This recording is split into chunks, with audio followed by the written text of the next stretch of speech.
Hello hi friends, मयुरीज किचनमध्ये आज आपण पाहणार आहोत आईस केकची रेसिपी. अगदी सोपी. आईस केक बनवताना इन्ग्रेडियंट्स मेजरमेंट करून घेणे खूप गरजेचे असते. त्यामुळे इथे मी अर्धा किलोचा केक बनवणार आहे. तर इथे मी 160 ग्राम प्रीमिक्स घेतला आहे आणि कपच्या साह्याने बोलायचं झालं तर हे 1 कप प्रीमिक्स आहे. व्हॅनिला प्रीमिक्स मी इथे घेतला आहे. आता यामध्ये 2 टेबलस्पून रिफाइंड ऑइल घालायचं आहे. इथे मी 1 कप पाणी घेतलं आहे. आपल्याला लागेल तसं आपण थोडं थोडं पाणी घालून एकाच दिशेने हे मिश्रण मिक्स करत आपल्याला भिजवायचं आहे. जास्त पातळ किंवा घट्ट न ठेवता आपल्याला दाखवल्याप्रमाणे कन्सिस्टन्सी ठेवायची आहे. आता यामध्ये मी पाव चमचा व्हॅनिला इसेन्स घालणार आहे आणि मिश्रण पुन्हा हळूवारपणे एकाच दिशेने फेटून घेणार आहे. आता इथे मला मिश्रण भिजवण्यासाठी पाऊण कप एवढं पाणी लागलं आहे. आता इथे केक बेक करण्यासाठी मी 6 इंचाचा टीन घेतला आहे. त्याला बटर पेपर लावून तेलाने ग्रीस करून घेतला आहे आणि आपलं तयार बॅटर त्यामध्ये पोअर केलं आहे. मिश्रण पोअर करून झाल्यावर आपल्याला 2-3 वेळेला टीन टॅप करून घ्यायचा आहे, म्हणजे त्यामधील एअर बाहेर पडेल. आता इथे मी कढई मंद आचेवर 10 मिनिटासाठी प्रीहीट करून ठेवली होती. आता आपला केक टीन यामध्ये ठेवून घ्यायचा आहे आणि लीडनी क्लोज करून घ्यायचा आहे. आता याला आपल्याला 30 ते 35 मिनिटे मीडियम आचेवर केक बेक करून घ्यायचा आहे.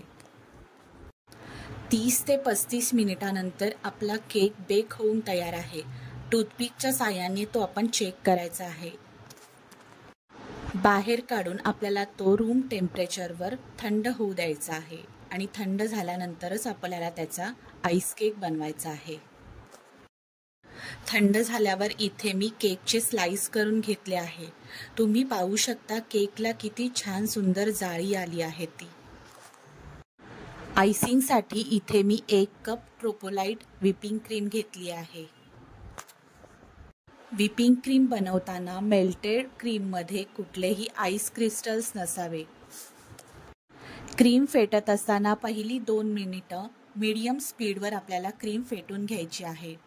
नंतर आपल्याला स्पीड वाढवून एकाच डायरेक्शननी आपल्याला क्रीम फेटून घ्यायची आहे. 2-3 मिनिटानंतर क्रीम छान दुपटीने फुलून येते. तुम्ही इथे पाहू शकता, जेव्हा मी बीटिंग मशीन बंद करून वर उचलली तेव्हा ज्या पिक्स आल्या होत्या त्या फोल्ड होत होत्या. आपल्याला इथे स्ट्रेट येईस्तोवर क्रीम फेटून घ्यायची आहे. स्ट्रेट आलेल्या पिक्स म्हणजे आपली क्रीम जी आहे ती परफेक्ट बीट झालेली आहे असे समजावे. अजून दुसरी टिप्स म्हणजे स्पॅच्युलामध्ये जर आपण क्रीम घेतली आणि ती उलटी केली तरीही ती खाली पडत नाही, याचाच अर्थ आपली क्रीम परफेक्ट बीट झाली आहे. आता इथे केक सोक करण्यासाठी मी अर्धी वाटी पाणी घेतलं आहे आणि त्यामध्ये 1 चमचा साखर आणि पाव चमचा व्हॅनिला इसेन्स टाकून ते मिश्रण मी सोक करण्यासाठी तयार केले आहे. आता इथे केक बोर्डवर केकचा खालील कट केलेला भाग आहे तो आपण बोर्डवर ठेवून त्याला पाण्याने सोक करून घेणार आहोत. आता दाखवल्याप्रमाणे स्पॅच्युलाच्या साहाय्याने केकवर क्रीम घेऊन ती सर्व बाजूने व्यवस्थित लावून घ्यायची आहे. केकच्या कडेला क्रीम लावत असताना व्हिडिओत दाखवल्याप्रमाणे स्पॅच्युला उभा धरूनच केकला क्रीम लावून घ्यायची आहे. आता इथे मी 2 चमचे स्ट्रॉबेरी क्रश केकवर घालून तो व्यवस्थित सर्व बाजूने लावून घेणार आहे. आता केकचा दुसरा भाग त्यावर ठेवून त्यालाही साखर पाण्याने व्यवस्थित सोक करून घ्यायचे आहे. आता पुन्हा एकदा क्रीम घेऊन व्यवस्थित केक क्रम कोट करून घ्यायचा आहे. इथे क्रीम जर आपल्याला जास्तच वाटत असेल तरी आपण ते स्क्रॅपरने नंतर काढून घेऊ शकतो आणि व्यवस्थित कोट करून घ्यायचं आहे. आता अर्धा तास फ्रीजमध्ये ठेवून त्याला पुन्हा एकदा पुन्हा चांगली आयसिंग फिनिशिंग द्यायची आहे. केकला व्यवस्थित फिनिशिंग झाल्यानंतर मी स्क्रॅपरच्या साहाय्याने साईडने डिझाईन काढून घेणार आहे.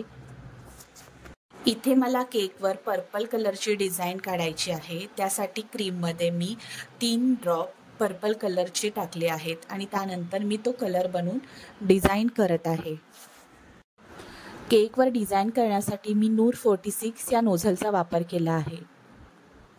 एकाच नोझलने मी ह्या 2 सुंदर अशा डिझाईन करून घेतल्या आहेत केकवर आणि त्या खूप सुंदर देखील दिसत आहेत. तुम्हाला ही माझी केकची डिझाईन कशी वाटली हे नक्की कळवा.